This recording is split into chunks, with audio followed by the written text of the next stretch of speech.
જય સ્વામિનારાયણ વિદ્યાર્થી મિત્રો, ધોરણ 6 વિષય વિજ્ઞાન, પ્રકરણ નંબર 11 પ્રકાશ, પડછાયો અને પરાવર્તન.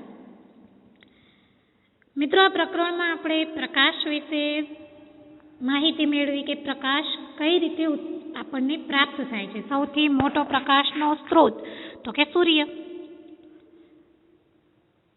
એના દ્વારા પડછાયો તો કે પડછાયો કઈ રીતે આપણે જોયું કે તમને પડછાયાની વાત કરું તો સવારે જ્યારે તમે સૂર્યના તડકામાં ઊભા રહ્યો છો ત્યારે જે પડછાયો, એના પછી બપોરે કેવો પડછાયો હોય છે અને સાંજે કેવો પડછાયો હોય છે એના વિશે વાત કરી.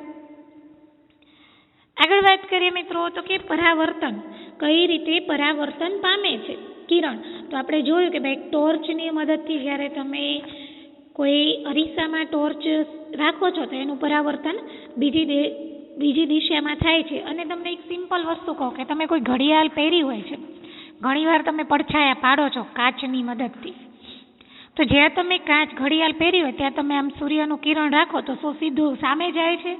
નહીં, પરાવર્તન પામીને બીજી દિશામાં એનું પરાવર્તન થાય છે. તો એ પણ આપણે માહિતી મેળવી. આગળ વાત કરીએ તો કે પારભાષક એટલે કે અપારદર્શક, પારદર્શક. અપારદર્શક કોને કહેવાય? તો કે આર પાર ન જોઈ શકાય તેને અપારદર્શક કહે છે. પારભાષક કે આર પાર થોડું આછું દેખાતું હોય એને પારભાષક કહે છે. પારદર્શક તો જેની આર પાર જોઈ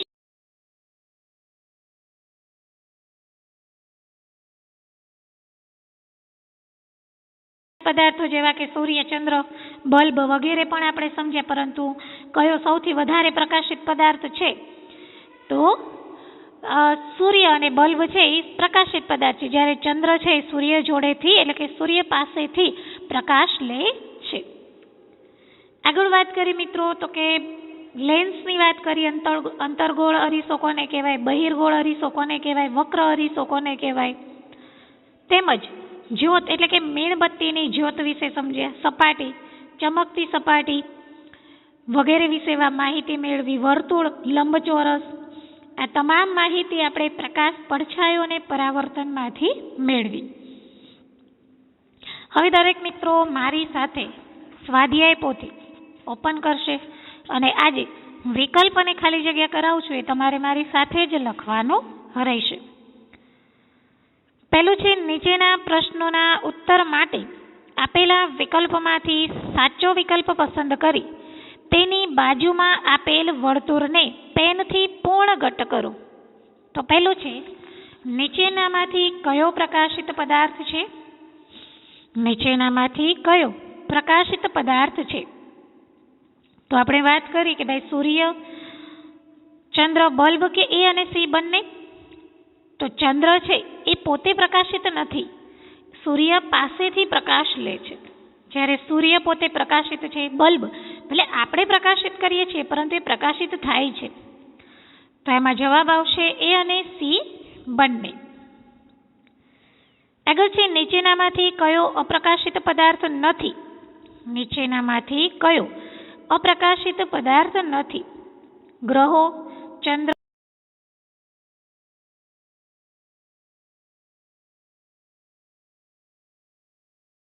ગ્રહો છે જે પ્રકાશ અપ્રકાશિત પદાર્થ નથી, જેનો પ્રકાશ છે.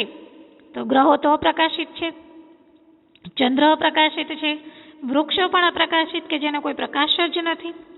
તો રહે છે સૂર્ય. તો આપેલા વિકલ્પમાં સૂર્ય એ કેવો છે? પ્રકાશિત એટલે કે અપ્રકાશિત નથી. 3, જે પદાર્થની આરપાર સ્પષ્ટ જોઈ શકાય તેવા પદાર્થો કેવા પદાર્થો છે?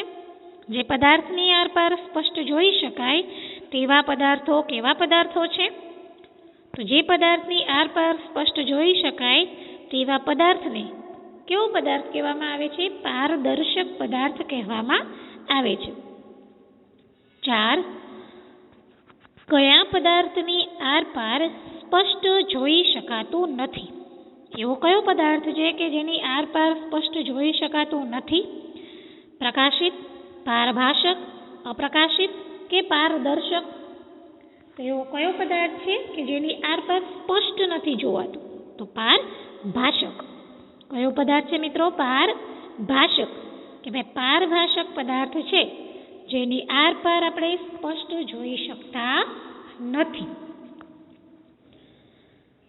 આગળ વાત છે કે વૃક્ષ એ ખાલી જગ્યા પદાર્થ છે. વૃક્ષ એ ખાલી જગ્યા પદાર્થ છે. પારદર્શક, પ્રકાશિત, અપારદર્શક કે પારભાષક? તો આ વૃક્ષ છે એ કેવો પદાર્થ છે? પારદર્શક, પ્રકાશિત, અપારદર્શક કે પારભાષક? તો એમાં આવશે કે વૃક્ષ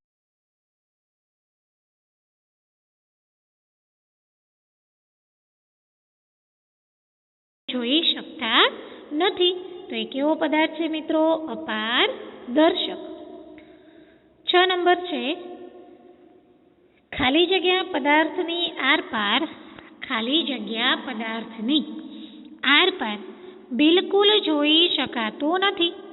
એવો કયો પદાર્થ છે કે જેની આરપાર બિલકુલ નથી જોઈ શકાતું?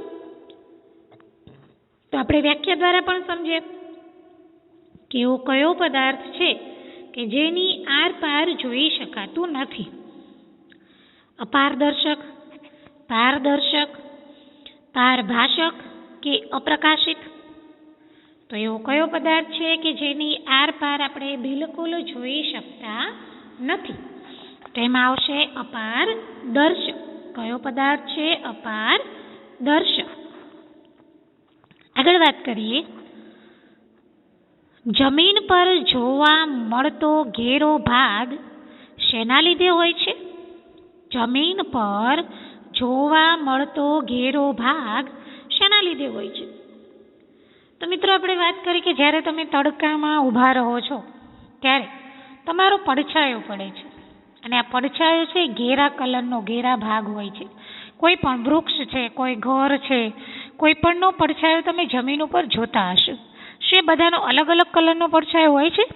નહીં, બધાનો પડછાયો એક જ કલરનો હોય છે, ઘેરા રંગનો. તો આ જમીન ઉપર પડતો ઘેરો ભાગ છે એ શું દર્શાવે છે? તો એ પડછાયો દર્શાવે છે. કે જમીન પર પડતા જોવા મળતા ઘેરા ભાગને પડછાયો કહે છે.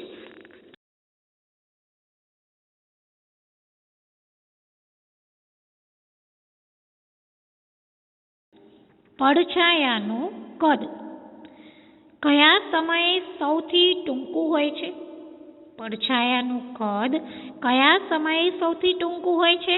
તો આપણે ક્રિયા દ્વારા સમજ્યા કે તડકામાં તમે સવારે ઊભા રહો છો ત્યારે પડછાયાનું કદ કેવું હોય છે? તો લગભગ સરખું જ હોય છે. પરંતુ જ્યારે તમે ખરા બપોરે એટલે કે મધ્યાહન સમયે જ્યારે તમે ઊભા રહો છો ત્યારે પડછાયો કેવો હોય છે? તો તમારા કદ કરતાં ટૂંકો હોય છે. અને સાંજના સમયે, તો કે સાંજના સમયે એ જ પડછાયો ખૂબ જ વિશાળ દેખાય છે. તો આપણો પ્રશ્ન છે કે ભાઈ પડછાયાનું કદ કયા સમયે સૌથી ટૂંકું હોય છે? તો મધ્યાહન. કયા સમયે મિત્રો? મધ્યાહન સમયે.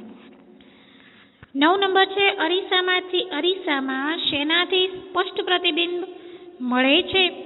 અરીસામાં શેનાથી સ્પષ્ટ પ્રતિબિંબ મળે છે? પરાવર્તન, પડછાયા, પ્રકાશ કે આપેલ તમામ? તો અરીસો છે એ શેનાથી સ્પષ્ટ પ્રતિબિંબ મળે છે? તો તમે જોયું કે પરાવર્તન થાય છે. તમે જેવા છો એ જ તમે જ્યારે અરીસામાં જુઓ છો તો એ જ ચહેરો તમને પાછો દેખાય છે. તો એ શું છે? તો કે પરાવર્તન. તો જવાબમાં આવશે પરાવર્તન. આગળ આપણે જે અરીસામાં જોઈએ છીએ તે આપણા ચહેરાનું શું છે? ફરી પાછો એક પ્રશ્ન આવ્યો કે આપણે જે અરીસામાં જોઈએ છીએ તે આપણા ચહેરાનું શું છે? મેં હમણાં જ વાત કરી.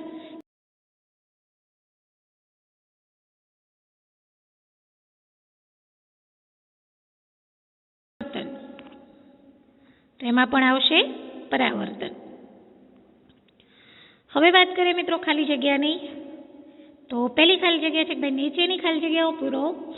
નંબર 1, સૂર્ય એ ખાલી જગ્યા પદાર્થ છે જે પ્રકાશ ઉત્પન્ન કરે છે. સૂર્ય એ ખાલી જગ્યા પ્રકાશ છે જે પ્રકાશ ઉત્પન્ન કરે છે. તો કેવો પ્રકાશ છે? પ્રકાશિત.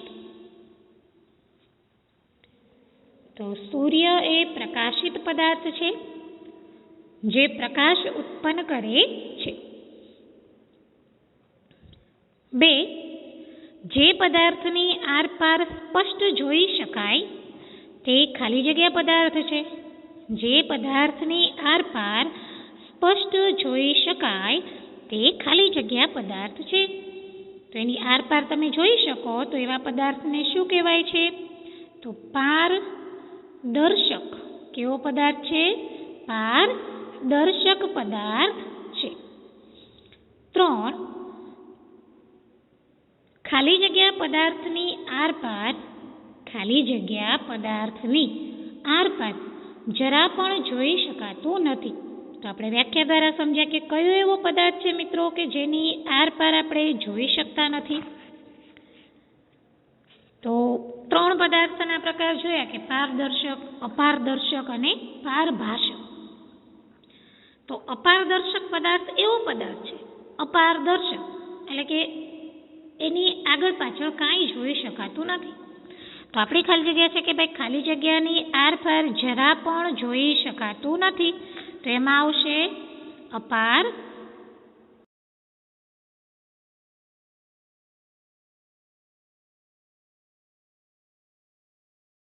આરપાર ખાલી જગ્યા જોઈ શકાતું નથી. પારભાષક છે તો કેવું પદાર્થ કે ભાઈ પારભાષકની પદાર્થની આરપાર કેવું નથી જોઈ શકાતું? સ્પષ્ટ કે અસ્પષ્ટ? તો સ્પષ્ટ. પારભાષક પદાર્થની આરપાર સ્પષ્ટ જોઈ શકાતું નથી. આપણે સ્પષ્ટપણે જોઈ શકતા નથી. જેમ કે દૂધિયો કાચ, બરાબર, તેલીયો કાગળ, આવા પદાર્થ છે તેની આરપાર તમે ઘણીવાર ઘરની બારી હોય છે એમાં દૂધિયો કાચ હોય છે, અંદરની સાઈડ સાવ ધૂંધળું દેખાય છે, સ્પષ્ટ નથી દેખાતું. કોઈ ઊભું છે તો એનો પડછાયો દેખાય છે પણ સ્પષ્ટ દેખાતું નથી. તો આવા પદાર્થને કેવો પદાર્થ કહેવાય? પારભાષક પદાર્થ કહે છે. તો એનો જવાબ આવશે કે ભાઈ સ્પષ્ટ. કેવું? સ્પષ્ટ. 5, જમીન પર જોવા મળતો ઘેરો ભાગ તેના ખાલી જગ્યાને લીધે હોય છે. તો એના જમીન ઉપર જે ઘેરો ભાગ છે તો આપણે હમણાં જોયું કે ભાઈ પડછાયો જે પડે છે, બરાબર, તો એ કેવા ભાગનો હોય છે? ઘેરા ભાગનો હોય છે. તો જમીન પર જોવા મળતા ઘેરા ભાગ તેનો શેના લીધે હોય છે? પડછાયાને લીધે હોય છે.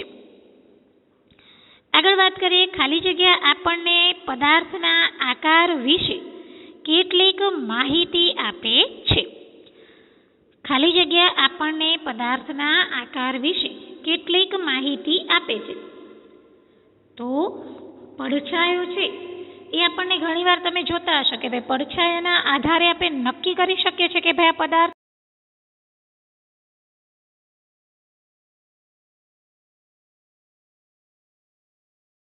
આવશે પડછાયો. તો પડછાયા આપણને પદાર્થના આકાર વિશે કેટલીક માહિતી આપે છે.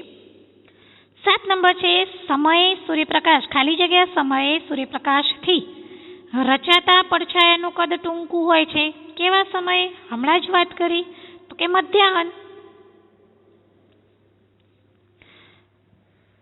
મધ્યાહન સમયે જે સૂર્યપ્રકાશથી જે રચાય છે પડછાયો એ કેવો હોય છે? ટૂંકો હોય છે. 8, પિનહોલ કેમેરાથી સૂર્યનું પ્રતિબિંબ ખાલી જગ્યા દેખાય છે. પિનહોલ કેમેરાથી સૂર્યનું પ્રતિબિંબ કેવું દેખાય છે? તો કે પિનહોલ કેમેરાથી સૂર્યનું પ્રતિબિંબ વર્તુળાકાર દેખાય છે. કેવું દેખાય છે? વર્તુળાકાર. 9, પ્રકાશની ગતિને જ્યારે ખાલી જગ્યા પદાર્થ અટકાવે ત્યારે પડછાયો બને છે. પ્રકાશની ગતિને જ્યારે અપારદર્શક પદાર્થ અટકાવે છે ત્યારે પડછાયો બને છે. તો એમાં